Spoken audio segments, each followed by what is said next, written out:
The elevator doors opened on the 42nd floor, and 6 women walked out. Nadia Osebrempong walked back in.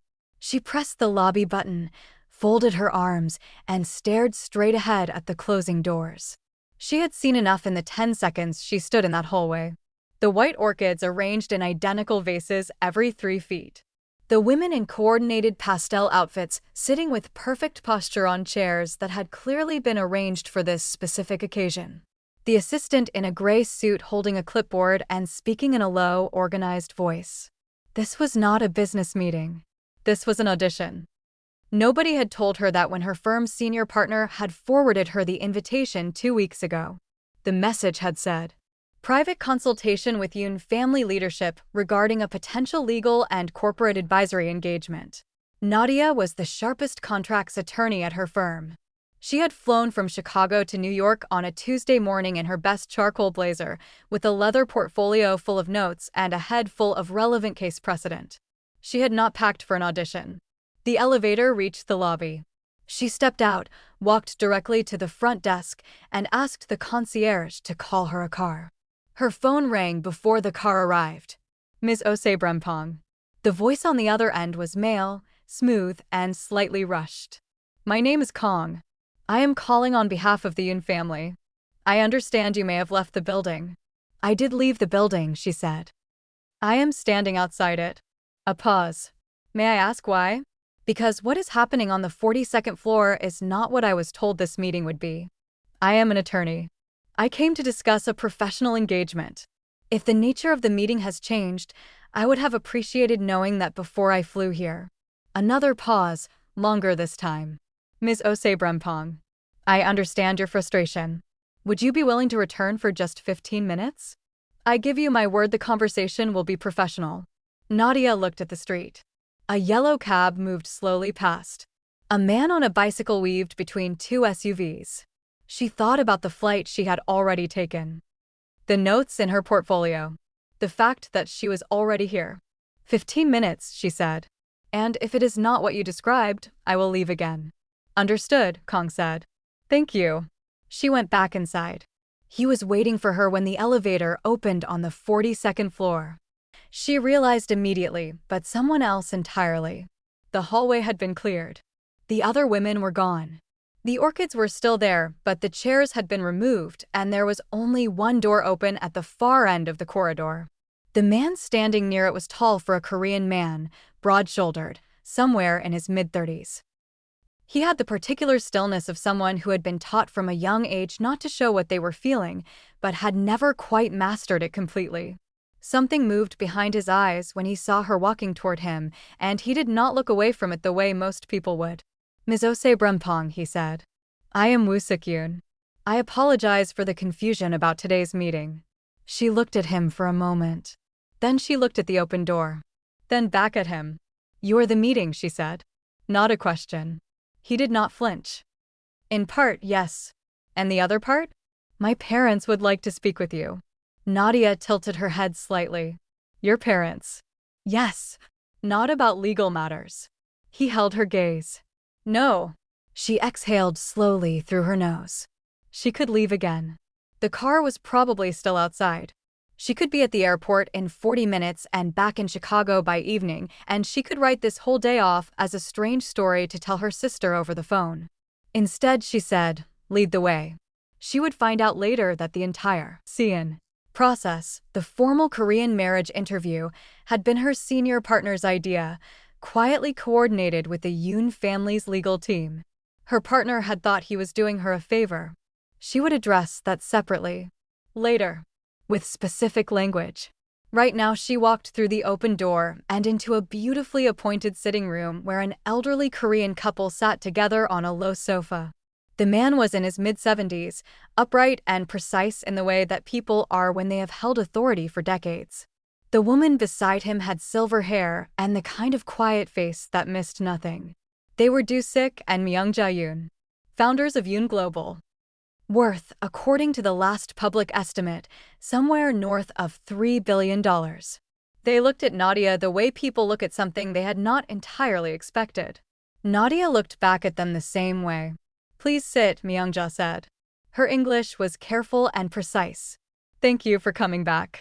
I almost did not, Nadia said, and sat. Dusik made a sound that might have been a laugh. He leaned slightly toward his wife. Something passed between them that Nadia could not fully read. Woo-suk sat in a chair slightly apart from his parents. His hands rested on his knees, his expression carefully neutral. He was watching her in the way that people watch when they are trying to understand something that has not yet made itself fully clear. We will be direct, Dusik said. Our son is 36. He runs the American division of our company. He is a good man. He works very hard. He has not found a partner. We arranged today's introductions because we are old enough to understand that some things do not happen by accident. I understand that, Nadia said. What I do not understand is why my name was on that list. Another small silence. Myungja folded her hands together. Your senior partner spoke very highly of you. He described your work, your character, your judgment. We asked him who, in his professional circle, he genuinely admired. He gave us your name. Nadia filed that information under. Long conversation later. I am an attorney, she said. I did not come here looking for a husband. We know, Myungja said. Then I am not sure what we are doing in this room. Woo-suk spoke for the first time since they sat down. Neither am I, honestly. He said it quietly, without drama, looking at a point somewhere between the coffee table and the floor. I did not design today. I was asked to participate and I agreed out of respect for my parents. But I was not comfortable with it before it started, and I am less comfortable with it now. His mother looked at him. His father looked at him. Nadia looked at him. He looked up and met her eyes. I think you should know that. Nadia studied him for a moment. Whatever she had expected this man to be, it was not this.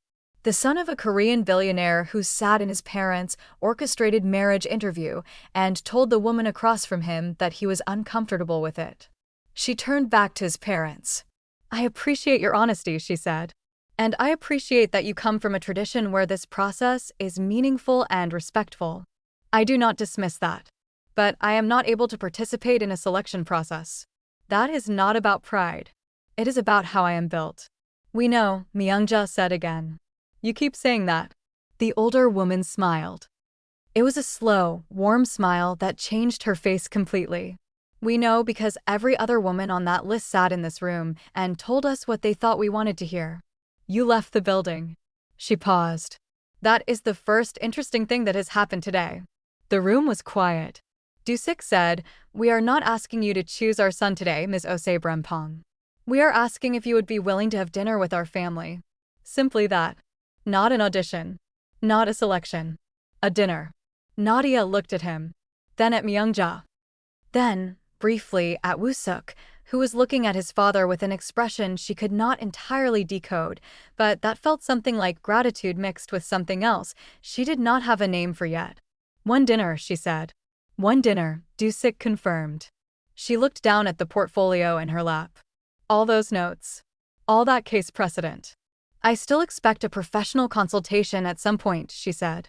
I did not fly here for nothing. Dusik made the sound that was definitely a laugh this time. Monday morning, he said. 9 o'clock. I will have our legal team ready. She nodded once. Then yes. One dinner. She left the building 20 minutes later with a dinner reservation for Friday and the distinct feeling that something had shifted in a direction she had not planned for. She stood on the sidewalk in the New York afternoon and called her sister. You will not believe this day, she said when Rochelle picked up. Try me, Rochelle said. Nadia told her everything. The orchids. The women in pastels. The elevator. The man who had been waiting in the cleared hallway. The parents on the sofa. The dinner. By the time she finished, Rochelle was completely silent for 3 full seconds. Then she said, back up. The son. Woo-suk. Describe him. That is not the point of the story. It is absolutely the point of the story. Describe him. Nadia looked up at the building. Tall. Quiet. He told me he was uncomfortable with the whole process before anyone asked him. Rochelle made a sound. He volunteered that? Yes. To you. A stranger. Yes. Another silence. Then, Nadia. That man is not uncomfortable. That man is interested and trying to be honorable about it. You are reading too much into it. I am reading exactly the right amount into it, Rochelle said. Are you going to the dinner? I said I would. Good. Wear the burgundy dress. This is not the burgundy dress, Nadia. The dinner was at the Yoon family's private residence in the Upper East Side, a townhouse that managed to be enormous and quietly understated at the same time. There were 6 people at the table. Doo-sik and Myung-ja. Woo-suk's older sister, Subin, who was a surgeon and had the focused no-nonsense energy of someone who had been the smartest person in most rooms she had entered and was completely comfortable with that fact. Subin's husband, a quiet American man named Patrick who seemed genuinely content, saying very little and listening a great deal. And Woo-suk. And Nadia. She had worn the burgundy dress. The food was extraordinary. Myung-ja had cooked personally, which Nadia had not expected, and the meal was a combination of traditional Korean dishes alongside a few Southern American elements that made Nadia look up from her plate with genuine surprise. My mother-in-law is from Georgia, Myung-ja said, watching her. I learned from her. She said good food is the same in every language. Nadia looked at the older woman. She sounds like my grandmother. Perhaps they would have been friends, Myung-ja said simply. The conversation moved the way good dinner conversation does when the people at the table are genuinely curious about each other. Doo-sik asked Nadia about her work with the precision of a man who understood business deeply. Subin asked her something about a recent Supreme Court case that surprised Nadia with its specificity. Patrick refilled her water glass whenever it was half empty and said almost nothing and made the whole table feel more comfortable just by existing quietly within it. Woo-suk sat across from her. He was different here than he had been in the office hallway. Slightly more relaxed. Not performing anything. He spoke easily with his parents in a way that showed genuine warmth underneath the controlled exterior. When his sister made a dry comment about something that had happened at the hospital that week, he laughed, a real laugh, unguarded and sudden. And the sound of it moved through the dining room and Nadia felt it land somewhere in her chest before she could organize a defense against it. She looked down at her plate. They spoke directly to each other perhaps 5 times during the dinner. Each time felt brief and carefully managed, and underneath the management something else entirely was moving. The 5th time, near the end of the meal, his parents were deep in conversation with Subin about their Seoul office. Patrick was doing the quiet, comfortable thing. And Woo-suk looked across the table and said, in a low voice, "You wore a different color than I expected." She looked at him. "What did you expect?" "Something professional. Navy or gray?" "You seemed like a navy or gray person." "I am a navy and gray person," she said. "Monday through Thursday." Something moved at the corner of his mouth. "And Friday?" "Friday I make different choices," she said. He held her gaze for 1 moment longer than was strictly necessary. "I will remember that," he said quietly. She looked back at her food. Her pulse was doing something she chose not to acknowledge. After dinner, while his parents and Subin were having tea in the sitting room, Woo-suk walked her to the door. They stood for a moment in the entryway, the city making its soft sounds beyond the front door. "The business meeting on Monday," he said. "That is real. Our legal team has been briefed. You will be taken seriously." "I know," she said. "Your father's handshake told me that. He liked you. I could tell. Your mother liked me more." He almost smiled. "She did." He paused. "She does not do that quickly." Nadia looked at him. "Do what quickly?" "Decide about people." He looked at her steadily. "She usually takes months." "She decided about you before the appetizers." "What does that mean to you?" Nadia asked. He was quiet for a moment. Honest in a way that cost him something. "It means my mother saw something in you that she does not see often. And my mother has very good eyes." Nadia held his gaze for a moment. Something between them was pulling in a direction neither of them had named yet. "Good night, Woo-suk," she said. "Good night, Nadia." She went out into the New York night and did not call Rochelle until she was back at her hotel because she needed 10 full minutes to simply breathe first. When she called, she said, "This is a problem." "I knew it," Rochelle said immediately. "Tell me everything." The professional engagement with Yoon Global was real. Over the following 8 weeks, Nadia flew between Chicago and New York 5 times. She worked with their legal team on 3 contract restructurings and an intellectual property matter that had been sitting unresolved for 2 years. She solved it in 11 days. Dusik sent her a handwritten note afterward that simply said, "We should have found you sooner." She and Woo-suk existed in the same orbit during those 8 weeks in the way that two people exist when they are both pretending the reason they keep ending up in the same building is entirely professional and neither one is fully convincing the other. On the second visit, he brought her coffee before a morning meeting without asking how she took it. It was exactly right. Oat milk. 1 sugar. She looked at the cup and then at him. "Lucky guess," he said, and walked into the conference room ahead of her. She stood in the hallway for a brief moment with the coffee in her hand and a feeling she refused to name spreading through her chest. On the third visit, they ended up in the same elevator at the end of a long Wednesday. The building was mostly empty. The elevator moved slowly and neither of them said anything for the first 2 floors, and then Woo-suk said, "Can I ask you something that has nothing to do with the contract?" "You can ask," she said. "What made you choose contract law specifically?" She looked at him. "Of all the things you could ask." "I am genuinely curious," he said. "You could have gone into almost anything. Litigation. Corporate. Criminal. You chose contracts. I want to know why." Nobody had ever asked her that. Not like that. Not with that quality of actual interest behind it. "Because a contract is a promise," she said. "Written down. With teeth. And I believe people should be held to what they promise." She paused. "I grew up watching people break promises and walk away clean. I decided early that I wanted to be in the room where that was harder to do." The elevator opened on the lobby. Neither of them moved immediately. "That is the best answer I have ever heard to that question," he said quietly. "You have asked it before?" "Never," he said.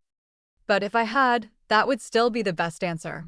They walked out of the building together and stood on the sidewalk for a moment in the evening air and talked for another 30 minutes about things that had started nowhere near contracts and ended up somewhere much more personal.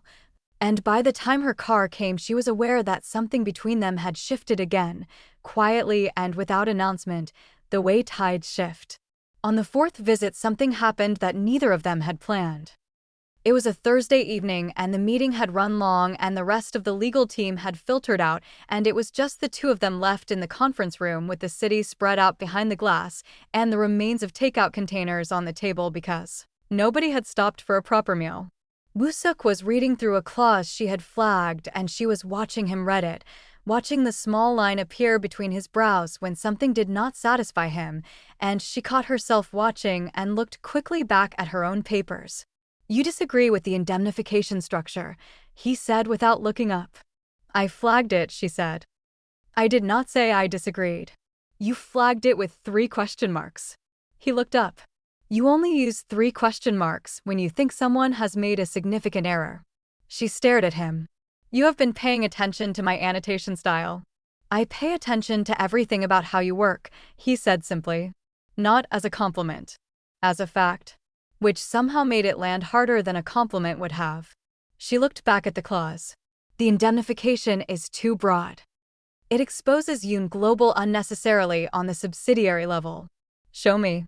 She moved around the table to his side and pointed to the specific language, and they stood close together over the document, and she explained, and he listened and asked precise questions, and she answered them, and at no point did either of them acknowledge how close they were. Standing or the fact that neither of them moved apart even when the explanation was finished. His shoulder was 2 inches from hers. She gathered her papers and moved back to her side of the table. "I will have the revised language to you by Friday morning," she said. "Thank you," he said. His voice was slightly different than it had been before. Lower. More careful. She packed her portfolio. She put on her coat. She was at the door when he said her name. "Nadia." She turned. He was still sitting at the table, the document in front of him, looking at her with the careful stillness she had come to recognize as the thing he did when he was managing something large. "There is something I need to tell you," he said. "Tell me." "My parents are expecting me to move forward with the formal Seon process. With you specifically." He held her gaze. "I am not going to do that." I am going to tell them that whatever happens between us will be something we choose, not something they arrange. He paused. I wanted you to know before I spoke to them. Because it involves you directly and you deserve to know. The conference room was very still. You are asking my permission to push back against your parents, she said.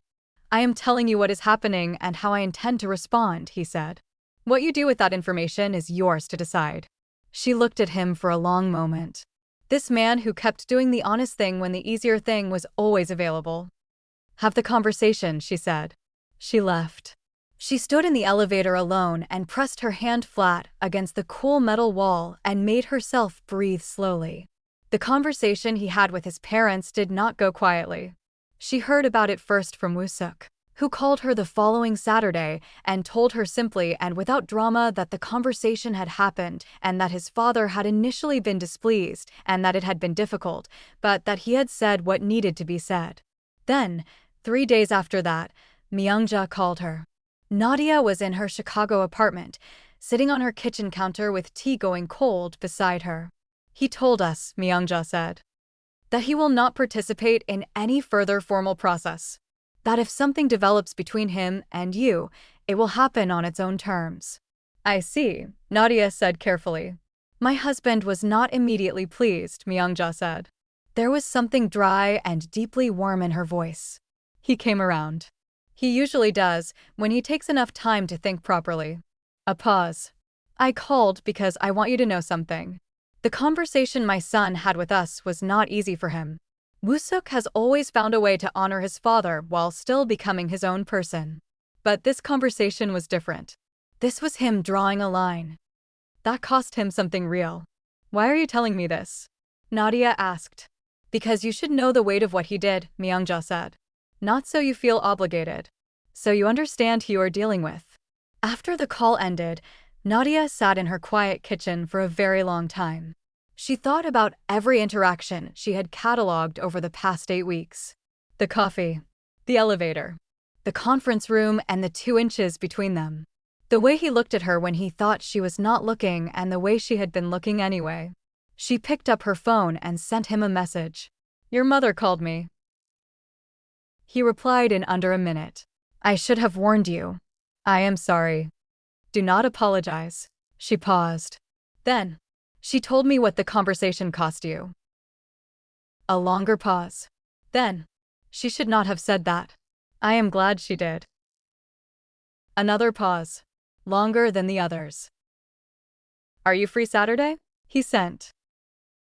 What is Saturday? I would like to take you somewhere. Not a meeting. Not a family dinner. Somewhere I go when I need to think clearly. Just you and me. She looked at that message for a full minute.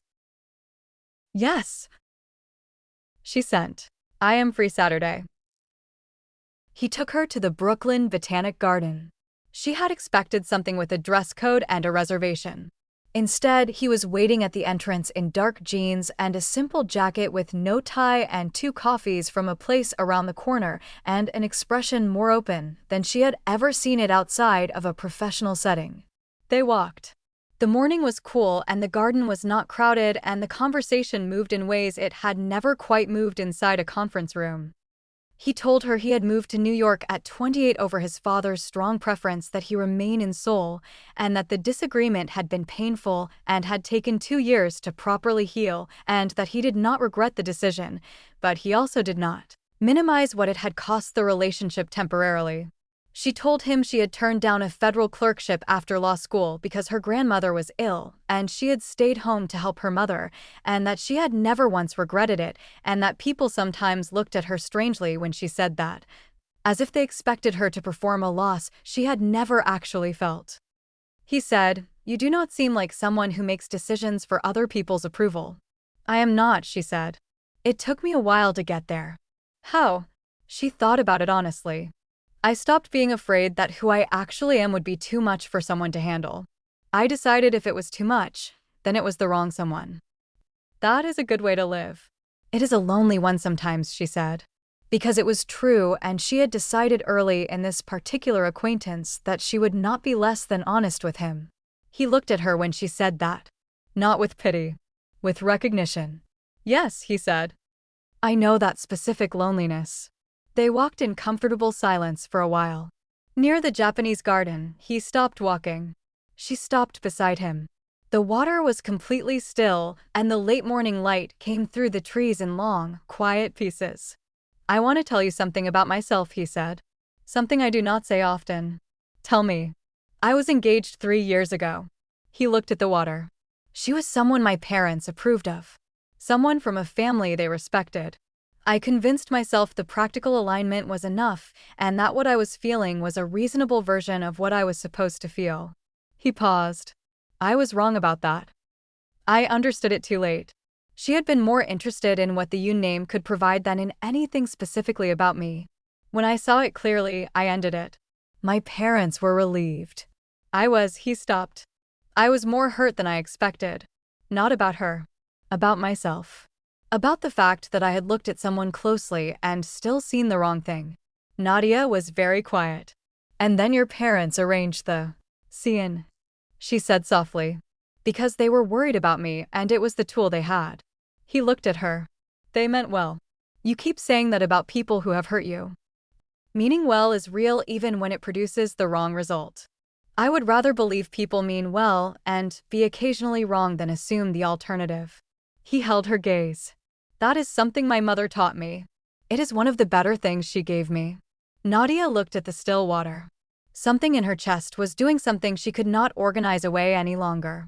I should tell you something in return, she said. You do not have to. I want to. She pulled her coat a little closer. I am not easy to be with. Not because I am unkind. Because I have opinions I do not hide and standards I do not lower, and I have been told more than once by men who should have known better that I am intimidating. She paused. I am not intimidating. I am just unwilling to be smaller than I am for someone else's comfort. And that has cost me more than one relationship. Woo-suk looked at her for a long, careful moment. I know, he said. You say that like you have been paying attention. I have been paying attention since you walked back into that elevator and told Kong 15 minutes. He looked at her directly. A woman who knows exactly who she is and refuses to pretend otherwise is not intimidating. She is the rarest thing in most rooms. He paused. I have not been good at recognizing rare things in my own life. I am trying to be better at it. The garden was very quiet around them. Somewhere nearby a child laughed and the sound moved through the trees and dissolved into the morning. Nadia looked at this man standing beside still water telling her true things in a careful voice and understood that she was in significant and irreversible trouble. This is going to be complicated, she said. Yes. Your family. My career. The professional relationship. Yes to all of that. What if your parents do not come fully around? He looked at her without hesitation. Then that will be hard and I will handle it. But I will not make a decision about my life based on what I am afraid of. I did that once. I know exactly what it costs. She held his gaze. You are going to have to be patient with me. I do not move fast when something matters. I know, he said. You left the building. I came back. You came back. Something shifted in his expression, quiet and complete. That is the part one have not stopped thinking about. She looked at him for another moment. Then she looked at the water. Then she started walking again, and he fell into step beside her, and they walked the rest of the garden in the kind of quiet that is not empty, but completely full of something neither of them had said out loud yet. The relationship did not move fast. It moved the way things move when both people have been careful before and understand what carelessness costs. They had dinner in New York, sometimes in Chicago when he flew in for meetings. They talked late at night about things that had nothing to do with work. Small honest things. His habit of reading history books at midnight because his brain would not stop otherwise. Her habit of cooking elaborate Sunday meals for one because her grandmother had taught her that feeding yourself well was a form of self-respect. He met Rochelle over a video call that Nadia had not staged, and he sat through Rochelle's rapid, sharp, completely unapologetic questioning with calm good humor that earned him immediate and significant approval. He is solid, Rochelle told Nadia afterward. Not performing it. Actually solid. Myungja called occasionally. Always briefly. Always with the particular warmth of a woman who had made her decision about someone and was simply maintaining the relationship she had already decided to have. Dusik, when Nadia came to New York, began insisting she stay for dinner. He asked about her cases with sharp curiosity and listened to her answers with the full attention of a man who respected intelligence above almost everything else. 2 months in, Subin called her directly. "Lunch," Subin said. "Just us." "Is that strange?" "A little," Nadia said. "But yes." They met at a quiet restaurant in Midtown. Subin came straight from a shift, still in scrubs under her coat, with the direct energy of someone who allocated her limited off-duty time with surgical precision. "I want to tell you something about my brother," Subin said after they ordered. "Your family does this," Nadia said. "You take turns calling me separately." "We are a coordinated family," Subin said, completely unashamed. "What I want to tell you is this." After his engagement ended, Woo-suk went quiet in a way that was different from his normal quiet. He kept working. He kept performing every responsibility. But something was dim. Turned down partway. She picked up her water glass. "When he called me after the day you left the building, he was frustrated about the process. But underneath the frustration, he was the most present I had heard him in 3 years. He did not know I could hear it.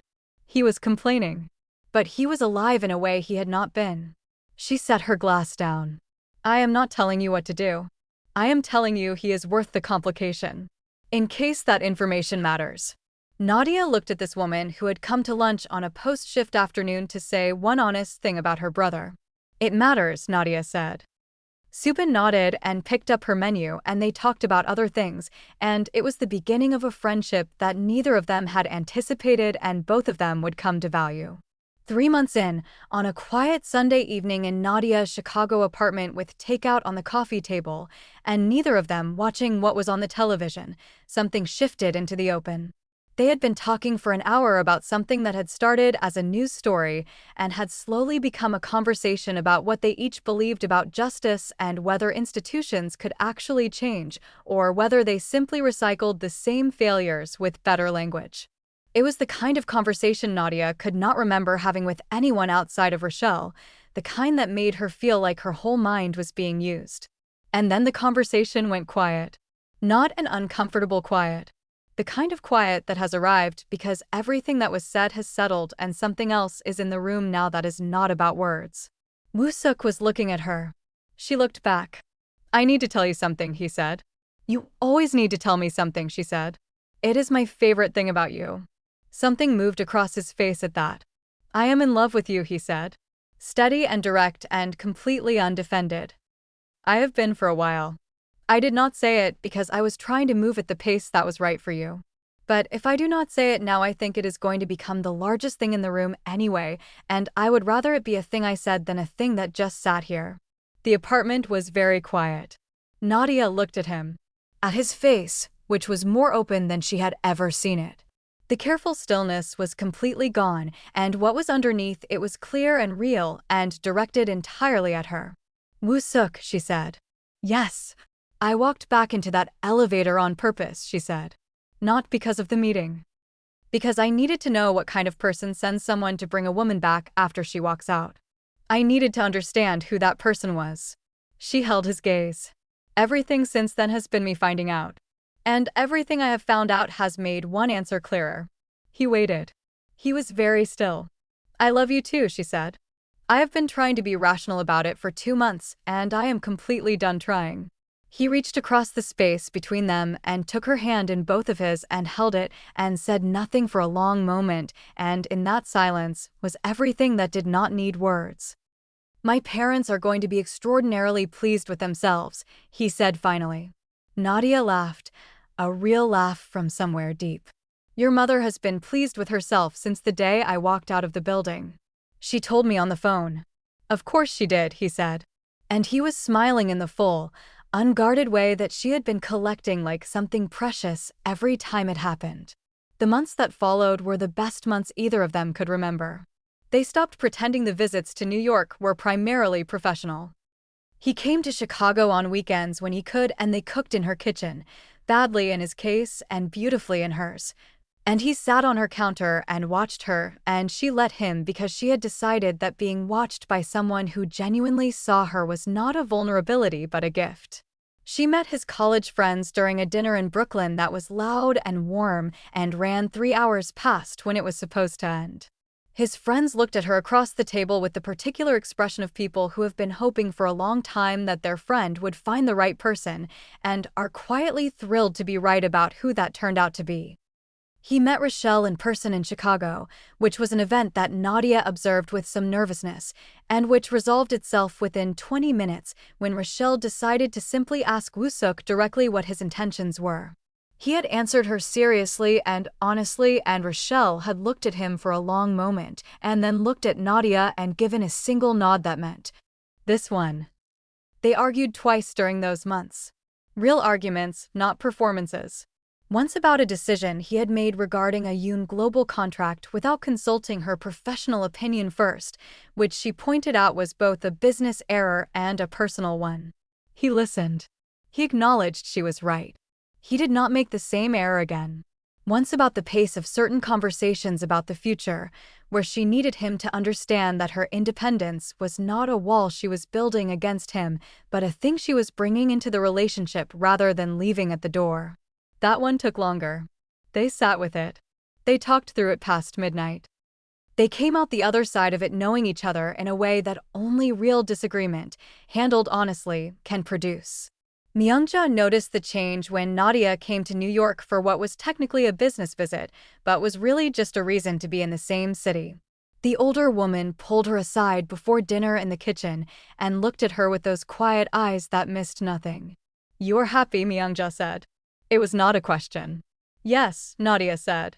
Myungja nodded once. She turned back to the stove. Then, without turning around, she said, "My son has not looked like himself in a long time. He looks like himself now." She paused. "That is because of you." Nadia stood in the kitchen and felt something move through her that was too large and too complete to be expressed in that moment, so she simply said, "He makes it easy."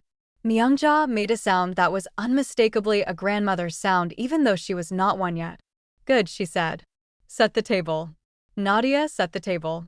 It was a Tuesday morning in April, 7 months after the Brooklyn Garden, when it happened. They were in Central Park. His idea, which she had questioned because it was a Tuesday and they both had things to do. He had been quietly insistent in the way he was when he had already decided something and was simply managing the timing. The park was not crowded in the morning on a Tuesday. The light was the particular gold that New York gets in April when the season has finally committed to itself. The trees were doing something extraordinary with it. They had been walking for about 20 minutes along a path near the water when he stopped. She stopped beside him. She looked at him and immediately understood that something was about to happen because the careful stillness was completely gone and he looked more exposed than she had ever seen him and more certain at exactly the same time. He turned to face her fully. "You walked back into that elevator," he said. "And then you walked into that room and told my parents exactly who you were without softening a single edge of it. And then every day since then you have been exactly who you are, completely and without apology, and that is the most extraordinary thing I have ever watched anyone do." He reached into his jacket pocket. "I had a very precise speech prepared. I have been working on it for 2 weeks." "What happened to it?" she said. Her voice was steady. The rest of her was not. "You happened to it," he said. "You make precision difficult. I cannot be in the same space as you and be anything other than completely honest." He opened the small box in his hand. The ring inside was simple and extraordinary, a deep burgundy stone in a clean gold setting that looked exactly like something she would have chosen for herself. "I am in love with you. I want to spend the rest of my life being honest with you. Will you marry me?" Nadia looked at the ring. She looked at his face. She thought about an elevator she had almost not walked back into. She thought about 15 minutes and coffee and a conference room and a garden and Sunday evenings and all the real arguments and all the real laughter and all the small true things they had said to each other in the quiet of ordinary moments. "Yes," she said. "Obviously yes." He put the ring on her finger, and she looked at it on her hand, and then she looked at him, and he was smiling in the full, completely open way that she had been storing like something irreplaceable every single time she saw it. She put her hand on the side of his face, and he covered it with his own, and they stood like that in the April light in Central Park on a Tuesday morning, and it was simple and complete and entirely right. Her phone rang 40 seconds later. She looked at the screen. "Rochelle," she said. Woo-suk laughed. "How does she know already?" "I do not know," Nadia said. "She always knows." She answered it. "Rochelle, is it yes?" Rochelle said at full volume. "It is yes." The sound that came from Rochelle's end was not describable in reasonable language. They told his family that evening. Dusik and Myungja were in the sitting room of the Upper East Side townhouse. Subin and Patrick had been asked to come for dinner with no explanation given. Woo-suk had simply said, "Family dinner."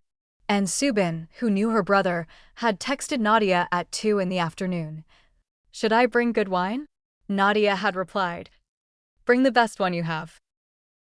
Subin had arrived with 2 bottles. They were all at the dinner table. The food barely started when Woo-suk looked at his father and said simply, "I asked Nadia to marry me this morning." The table went completely still. Nadia watched it happen. Dusik looked at his son, then at Nadia, then at his son's face, which was open and certain in a way that Dusik, who had known that face for 36 years, clearly recognized as something he had not seen in a very long time. Something full. Something right. The old man's composure held for approximately 4 seconds. Then he pressed his hand flat on the table and made a sound that was not a laugh and not a cry, but something that lived between them, the sound of a man who has spent a long time hoping for something and has just watched it arrive. Myungja did not try to hold anything. She stood up from her chair and came around the table and took Nadia's face in both of her hands and looked at her for a moment with those quiet eyes that had seen her clearly from the very first day. "I knew," Myungja said. "From the moment you walked back through that door. I knew." "You kept saying that," Nadia said, and her voice was not entirely steady. "Because it kept being true," Myungja said. She pressed her forehead briefly and gently to Nadia's in a gesture so warm and so complete that Nadia felt it move all the way through her. Then she straightened up and wiped her own eyes without embarrassment and went back to her seat with the dignity of a woman who cries when things are worth crying about and is not sorry for it. Subin stood up and came directly to Nadia and hugged her without a word and held on for a moment and then pulled back and looked at her ring with an expression of genuine satisfaction. "The stone is burgundy," Subin said. "It is," Nadia confirmed. Subin looked at her brother. "You paid attention." "I paid attention," he said. Patrick stood and shook Woo-suk's hand warmly and then turned to Nadia and said, with more words than she had heard him string together in all of their collective dinners, "He is a good man. You are a remarkable woman. This is exactly right." Then he sat back down and returned to his food, his contribution made, his position clear. Dusik had recovered himself. He reached across the corner of the table and took Nadia's hand in his old, firm grip and held it for a moment. "My wife was right about you," he said. "She is almost always right. I have learned to accept this." Myungja gave her husband a look. "Almost always," Dusik repeated, with the particular dry delivery of a man who has been happily married for 45 years. The table laughed. All of them together. The sound of it filled the townhouse dining room and moved out into the Upper East Side evening. Nadia sat in the middle of it, this family that had started as a strangers' arranged meeting and had become something she had not known she was missing, and felt Woo-suk's hand find hers under the table and hold it with a steadiness that she had come to understand was simply who he was. She looked at the ring on her hand. She thought about an elevator, a lobby button, a car she had asked for and never taken. She thought about all the things that almost did not happen because she had almost stayed gone. She looked at Woo-suk. He was already looking at her. "Thank you," he said, low enough for only her. "For what?" "For coming back," he said. She looked at him for a moment. At this man who had told her true things from the very first moment, who had pushed back against his own family for her, who had stood beside still water and said honest things that cost him, who had put a burgundy stone on her finger because he had been paying attention all along. "Thank you," she said, "for sending someone to ask." If this story moved something in you, Drop a comment right now and tell us the moment that got to you the most. Was it when she walked back in? When Woo-suk told his parents no? When Myung-ja pressed her forehead to Nadia's? Tell us. We genuinely want to know. Share this with someone who needs to believe today that the right things find you when you refuse to pretend to be less than you are. And if you are not part of this community yet, subscribe right now because every week we bring you stories exactly like this one. The lesson this story carries is simple and permanent. The woman who refused to perform for anyone's approval did not lose the room. She won it. Not because she was strategic. Because she was completely, unapologetically herself. And the man who was brave enough to dismantle what his family arranged and let something real breathe did not lose his family's love. He deepened it. Be the person who knows their worth before anyone else names it. That is not arrogance. That is the foundation that everything real is built on.